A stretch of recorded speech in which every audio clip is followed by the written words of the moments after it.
Hi, this is Matt, and today we're going to go over the difference between an exothermic and an endothermic reaction. We're also going to define what the heat of reaction is and see how it applies to the above two terms. So first, what is an exothermic reaction? An exothermic reaction is a reaction that releases heat as it occurs. Since we're releasing heat, the area around the reaction would feel warm afterwards. For example, when an exothermic reaction occurs in water, we would see that the water temperature would increase. Some real-world examples of an exothermic reaction would be dynamite, because after it goes off, it releases tons of energy, but then in the end becomes more stable and has less energy. Next, we're going to define what an endothermic reaction is. An endothermic reaction is pretty much the opposite of an exothermic reaction, meaning it absorbs energy as it goes along. You'll realize that I've used energy and heat interchangeably. That's just because heat is a type of energy, similar to sound energy or electrical energy. So after an endothermic reaction occurs, it will have taken in that heat or energy, causing the surroundings to feel cold.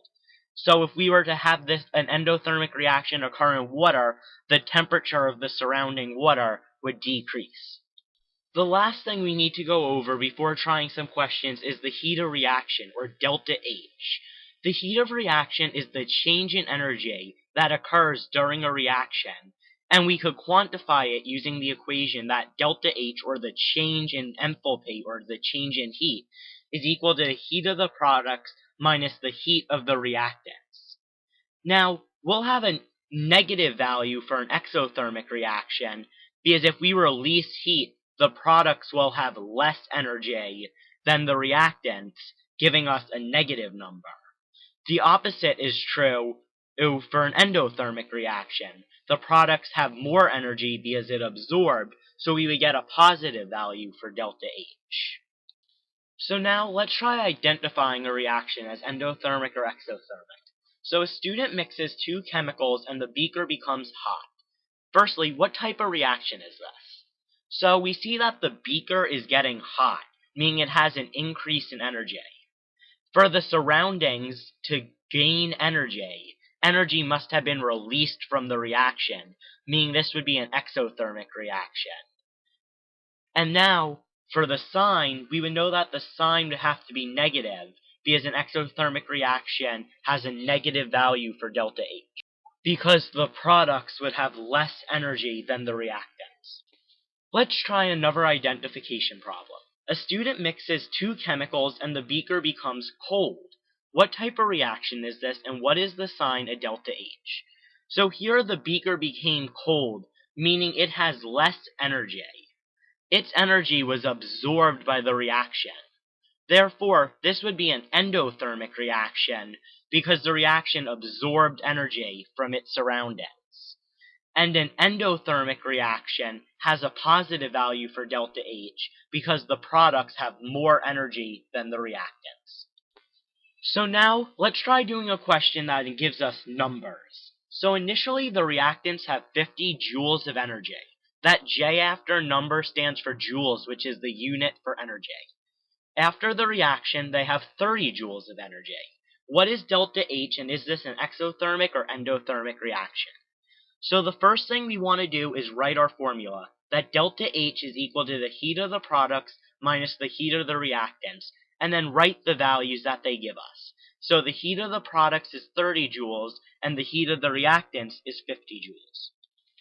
Next up, we're going to plug into the formula. So we could say that delta H is equal to 30 joules minus 50 joules, which gives us a heat of reaction of negative 20 joules.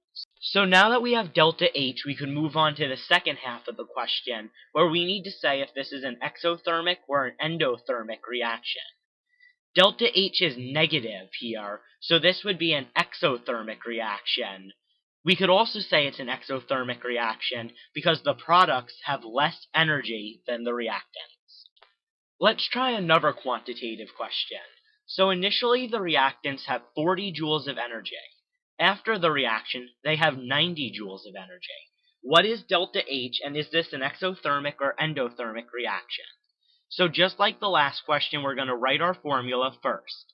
Delta H equals the heat of the products minus the heat of the reactants, and then write the values we are given. So the heat of the products is 90 joules, and the heat of the reactants is 40 joules. So once again, I'm going to plug into our formula for delta H to get that the change in enthalpy, or change in heat, is equal to 90 joules minus 40 joules. This gives us an overall delta H value of 50 joules. Now that we got our value for delta H, we could classify this reaction as exothermic or endothermic.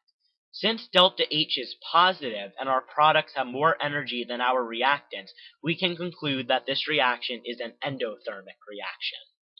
Now that we've worked through some questions together, I encourage you to pause the video and try these practice questions on your own.